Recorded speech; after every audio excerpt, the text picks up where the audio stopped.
Hi, my name is Lauren, and so for my Grassroots Advocacy project, I focused on mental health and increasing funding and access to mental health resources in our state and in my community being Pinellas County. I did this by writing a series of letters to my state and my local representatives and then communicating with their offices. I wanted to focus on mental health just because in my current field placement, I focus on mental health with children and families, as well as Florida's just had a very checkered history in addressing mental health and their policies and their actions.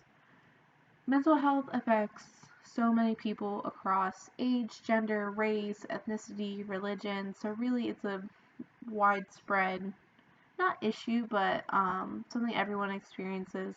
So really, it's a concern for everyone.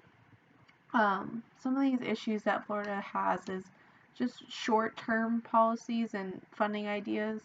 So things like the Baker Act that really just get a citizen through that short-term progress rather than creating long-term progress that they can use in their future. Um, so this comes into play a lot with our arrest records too. So a lot of people who end up in jails are there because of substance abuse issues and mental health, and these are kind of co-occurring disorders. Um, but as people are put in jail, their mental health gets worse because being in jail is a traumatic event in of itself.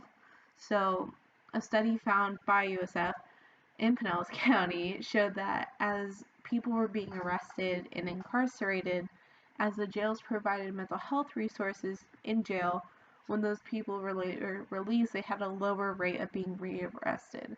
So, by investing in those mental health programs and resources, the state is both setting their citizens up for success in the future as well as saving money in the long run, which is great. Another reason is 2020 has been rough, and COVID-19 has really showed that mental health can affect everyone. These forced lockdowns worldwide have really affected people who already have mental illness, as well as people who weren't experiencing mental illness before, but now because of isolation and lockdown, they're going through a lot of symptoms, as well as our essential workers. So, a recent study in the American Psychologist Journal found that a lot of our essential workers, so our nurses, doctors, paramedics, social workers, they're all experiencing an unprecedented traumatic event, which is really affecting their mental health because it's also bringing up the question of how do we treat mental illness in a pandemic.